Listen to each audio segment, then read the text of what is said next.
আসসালামু আলাইকুম ওয়া রাহমাতুল্লাহি ওয়া বারাকাতুহু। আজকের এই ভিডিওতে আলোচনা করব গরমে হিট স্ট্রোক থেকে বাঁচার কার্যকর উপায়। এই ভয়ানক গরমে শুধু ক্লান্তি নয়, হিট স্ট্রোক হতে পারে প্রাণঘাতী। কিন্তু চিন্তার কিছু নেই, আজ আমি আপনাদের বলবো 10টি কার্যকরী উপায় যা আপনাকে ও আপনার পরিবারকে এই গরমে নিরাপদ রাখবে। আমি ডাক্তার শাহজামাল এবং আপনি দেখছেন শাহজামাল অফিসিয়াল স্বাস্থ্য টিপস, যেখানে স্বাস্থ্য নিয়ে কথা হয় সহজভাবে ডাক্তারি যুক্তি দিয়ে। গরমে হিট স্ট্রোক থেকে বাঁচার 10টি কার্যকর উপায়ের প্রথম উপায় অর্থাৎ 1 নম্বর, পর্যাপ্ত পানি পান করুন। প্রতিদিন অন্তত 5 থেকে 6 লিটার, মিনিমাম 3 থেকে 4 লিটার পানি পান করুন। অনেকেই চা, কফি বা ঠান্ডা কোমল পানীয় পান করেন, যা আসলে শরীরকে আরও ডিহাইড্রেট করে। তাই স্বাভাবিক পানি বা লেবু পানি বেছে নিন। সকালে ঘুম থেকে উঠে 1 গ্লাস লেবু পানি পান করা খুব ভালো। উপায় নম্বর 2, দুপুর 12টা থেকে 3টার মধ্যে বাইরে না বের হওয়াই ভালো। এই সময় রোদের তীব্রতা সবচেয়ে বেশি। যাদের বাইরে যেতেই হয় তারা হালকা সুতির কাপড়, ছাতা বা ক্যাপ এবং সানগ্লাস ব্যবহার করুন। উপায় নম্বর 3, খাবারের প্রতি নজর দিন।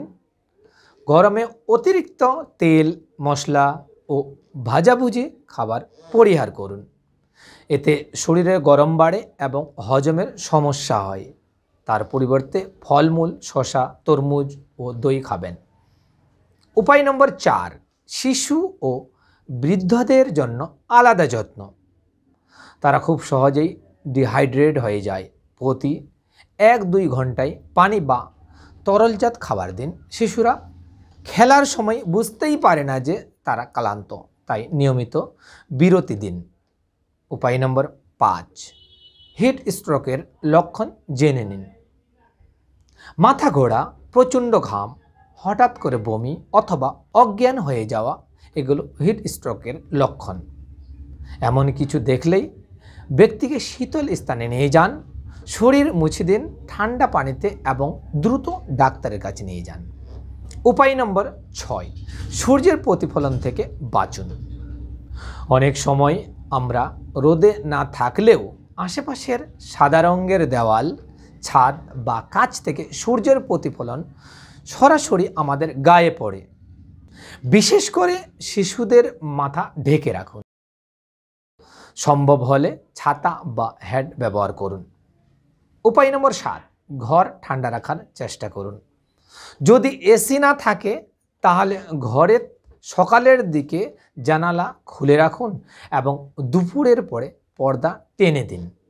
ঘরের ভিতরে 1 বালতি ঠান্ডা পানি রেখে দিন, এটি বাতাস ঠান্ডা রাখতে সাহায্য করে। উপায় নম্বর 8, শরীর বারবার ঠান্ডা করুন। মুখে, গলায় এবং পায়ের পাতা ঠান্ডা পানিতে ভিজিয়ে দিন, দিনে কয়েকবার। আপনি চাইলে একটা পাতলা তোয়ালে ভিজিয়ে ঘাড়ে রাখতে পারেন, এটি শরীরের তাপমাত্রা কমায়। উপায় নম্বর 9, হালকা সানস্ক্রিন ব্যবহার করুন। অনেকেই জানেন না, গরমে সরাসরি সূর্যের তাপে ত্বকের ক্ষতি হলে শরীর থেকেও তাপ বেড়ে যায়। সানস্ক্রিন শুধু ত্বকের জন্যই নয়, শরীর ঠান্ডা রাখতে সাহায্য করে, বিশেষ করে যারা মাঠে বা রাস্তায় কাজ করেন। উপায় নম্বর 10, ওষুধ এবং অসুস্থতার দিকে খেয়াল রাখুন। ডিহাইড্রেশনের জন্য অনেক সময় কিছু ওষুধ, যেমন ডিউরেটিক, প্রেশার কমানোর ওষুধ সমস্যা করে। যাদের ডায়াবেটিস, কিডনির সমস্যা বা উচ্চ রক্তচাপ আছে তারা গরমে একটু বাড়তি সাবধানতা নেবেন। প্রয়োজনে আপনার ডাক্তারের সঙ্গে পরামর্শ করুন। এই গরমে সাবধান থাকলেই সুস্থ থাকা সম্ভব। নিজের শরীরকে ভালোবাসুন, সচেতন থাকুন এবং এই ভিডিওটি শেয়ার করুন আপনার পরিবার ও বন্ধুবান্ধবদের সঙ্গে। আপনি যদি আরও এমন স্বাস্থ্য সচেতন টিপস পেতে চান তাহলে চ্যানেলটি সাবস্ক্রাইব করুন এবং বেল আইকনটি টিপতে ভুলবেন না। ভিডিওটি এখানে শেষ করছি। পরের ভিডিওতে দেখা হবে ইনশাআল্লাহ। ভালো থাকুন, সুস্থ থাকুন, নিরাপদে থাকুন এই কামনা করি।